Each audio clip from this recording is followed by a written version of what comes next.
మంత్రపురి సిరీస్లో మనం ఇప్పుడు శీలేశ్వర సిద్ధేశ్వర ఆలయం ముందర ఉన్నాము. ఈ ఆలయం గురించి నేను ఎంత చెప్పినా తక్కువే. నాకు తెలిసిన కొద్దిపాటి ఇన్ఫర్మేషన్ని నేను మీకు చెప్తాను. సో మనం ఇప్పుడు గుడి లోపలికి వెళ్తూ దాని గురించి, దాని ప్రాముఖ్యత గురించి మనం తెలుసుకుందాం. రండి.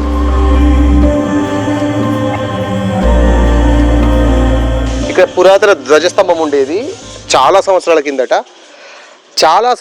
కిందట అని చెప్పే కంటే శ్రీరాముడు ఇక్కడికి వచ్చి ఇక్కడ ఉన్న ఈ రెండు లింగాలకి పూజ చేసి వెళ్ళాడు అని చెప్తే ఎన్ని సంవత్సరాల కిందటి టెంపుల్ మీరే అర్థం చేసుకోవచ్చు.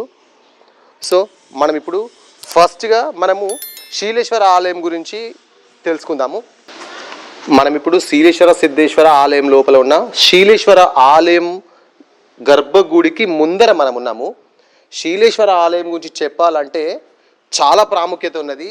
ఇది కొన్ని వేల సంవత్సరాల కిందటి ఆలయము.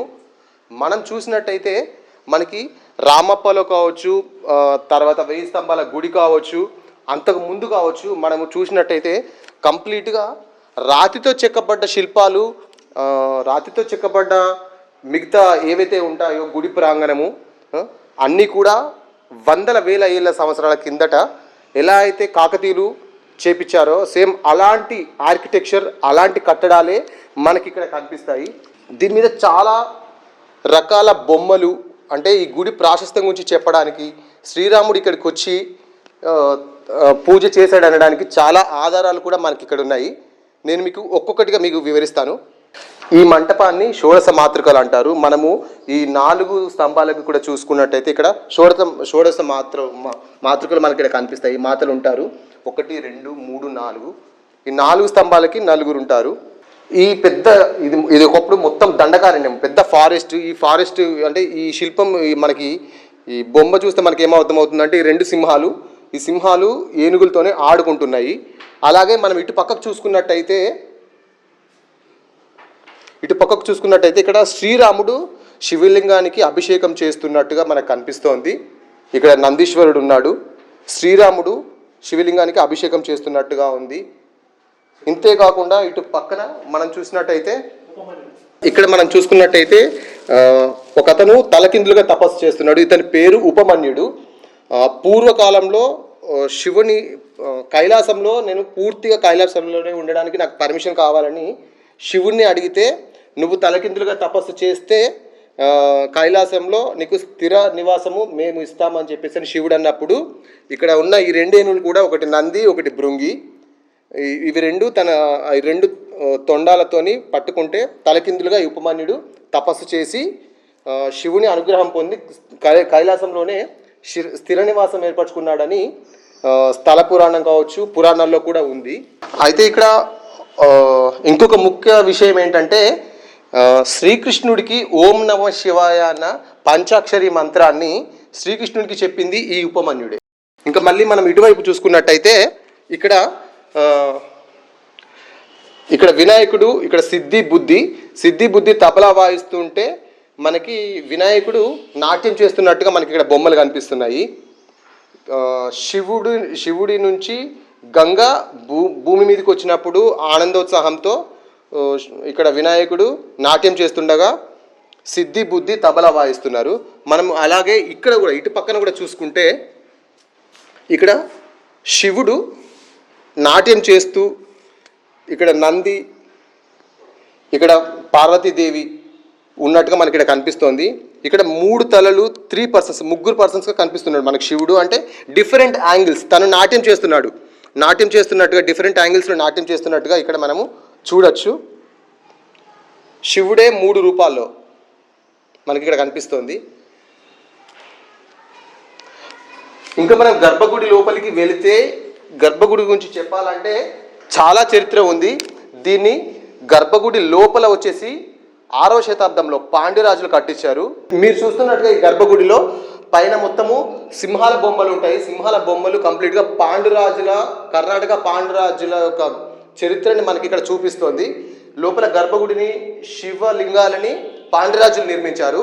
అది 6వ శతాబ్దంలో నిర్మించారు. దాని నుంచి కొంచెం ముందుకు వస్తే ఇక్కడ ఈ ప్లేస్లో వచ్చేసి మనం ఇక్కడ చూడొచ్చు. ఇక్కడ పైన ఏముందంటే మనకి కైలాసగిరి.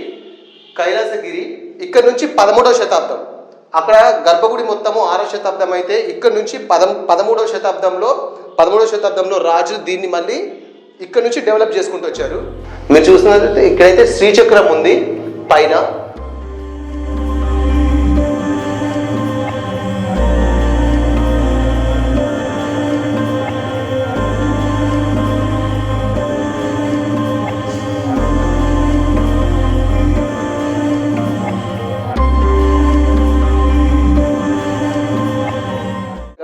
వచ్చేసి 6వ శతాబ్దంలో నిర్మించారు. దాని గర్భగుడి కంటే కొంచెం ముందున్నది ఇక్కడ వచ్చేసి 13వ శతాబ్దంలో నిర్మించారు.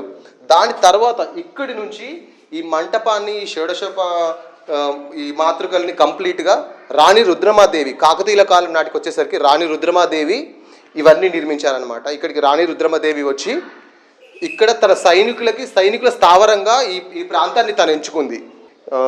అలాగే ఇంకొక విశేషం ఏంటంటే ఇక్కడ రాణి రుద్రమాదేవి తన సైనికుల స్థావరాలుగా ఏర్పరచుకున్న ఇళ్ళని 1000 ఇళ్ళని ఎక్కడెక్కడి నుంచో వచ్చిన బ్రాహ్మణులకి ఈ స్థలాన్ని, వాళ్ళు సైనికులు ఏర్పరచుకున్న స్థలాన్ని దానం ఇవ్వడమే కాకుండా పొలాలు, ఇల్లు, గోవులు ఎవరికి ఏది కావాలంటే వాళ్ళకి ఒక దాదాపుగా 1000 బ్రాహ్మణ కుటుంబాలకి దానం చేసింది రుద్రమాదేవి. రాణి రుద్రమాదేవి రాణిగా ఉన్నప్పుడు పక్కన ఉన్న సామంత రాజులు ఒక ఆడది రాణిగా ఉండడానికి వీలు లేదు అని అన్నప్పుడు ఆవిడ అజ్ఞాతవాసం చేశారు. అది కూడా ఈ గుడికి దగ్గరలోనే చింతలకుంట దగ్గర అనమాట. ఇప్పుడు అది ప్రజెంట్గా గర్ల్స్ హై స్కూల్గా దాన్ని మార్చారు. అక్కడ ముందర ఉన్న కొలను దగ్గర నుంచి ఆమె ఉన్న చింతలకోట దగ్గర నుంచి డైరెక్ట్గా అండర్గ్రౌండ్ ద్వారా గుడికి వే ఉంది. ఈ గుడి దగ్గర నుంచి మనకి ఇక్కడ దాదాపుగా ఒక 30 కిలోమీటర్ల దూరంలో రామగిరి కిల్లా ఉంది. వయా కిల్లా నుంచి ఈ గుడి దగ్గర నుంచి డైరెక్ట్గా కిల్లా వరంగల్కి అండర్గ్రౌండ్ సిస్టమ్ వే ఉంది. ఇది పురాతనమైన దేవస్థానం. ఈ దేవస్థానం దేవకాలం మన్యతీర్థం టైంలో. ఈ మన్యతీర్థం అనేది చాలా ప్రాముఖ్యతమైనది. మంత్రిని మన్యతీర్థంగా చెప్పబడ్డది. ఈ మన్యతీర్థం బ్రాహ్మణ నివాసం కలిగి ఉన్నది. దేవతలు ఇక్కడికి వచ్చి దేవాగమన క్షేత్రంగా వచ్చి ఇక్కడ గౌతమాశ్రమం దగ్గర బ్రహ్మతీర్థంలో స్నానం చేశారని చెప్పి ఉన్నాయి. అయితే ఈ క్షేత్రం పురాతనమైనది కాబట్టి పాండ్యులు 6వ శతాబ్దంలో ఈ లింగాలు ఉన్నాయని గమనించి వీటికి గర్భగుడులను నిర్మించారు. వాళ్ళ యొక్క చిహ్నాలుగా సింహాలను ఈ గర్భాలయంలో పెట్టారు.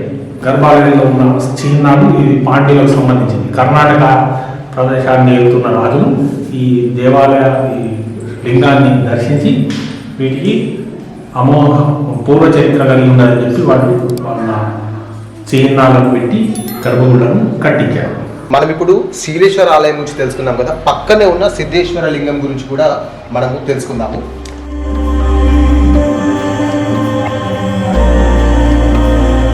ఈ సిద్ధేశ్వర ఆలయం గర్భగుడి లోపల చాలా వైబ్రేషన్స్ ఉంటాయి. ఎలాంటి వైబ్రేషన్స్ అంటే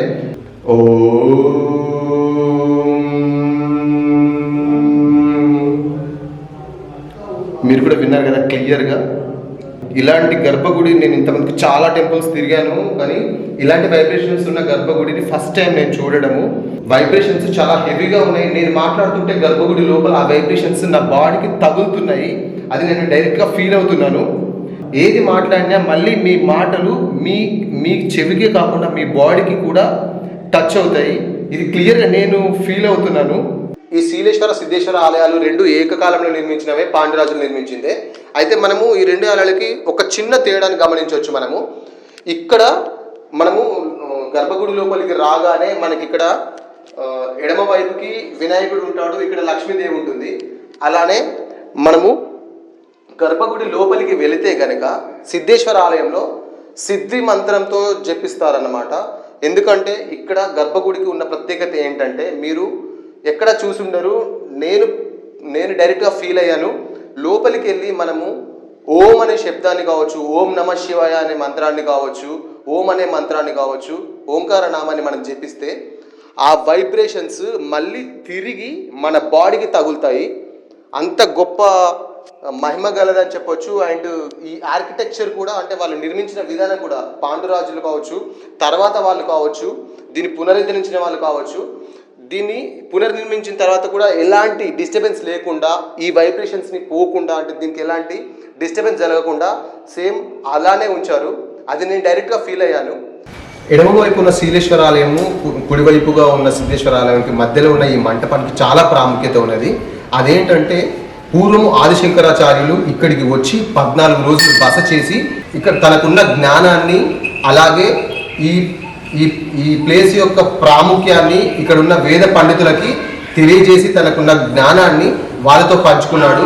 దానికి గుర్తుగా ఇప్పుడు మనం ఇక్కడ చూడొచ్చు ఆదిశంకరుని పీఠం మనకి ఇక్కడ కనిపిస్తోంది.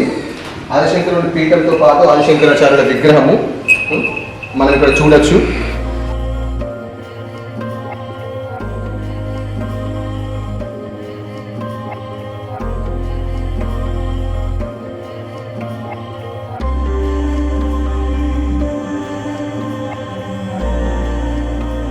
ఈ టెంపుల్ యొక్క ప్రాముఖ్యత మనం ఇప్పటిదాకా నేను మీకు చెప్పాను కదా, ఇది మెయిన్గా మనము ఈ టెంపుల్ ఇంతకు ముందుకి పూర్వము పాండ్యరాజులు కట్టినప్పుడు ఎలా ఉండేది, దాని తర్వాత కొన్ని సంవత్సరాల తర్వాత ఎలా మార్పు చెందింది అన్నది మనకి ఇక్కడ ఫోటో రూపంలో మనకి ఇక్కడ కనిపిస్తుంది.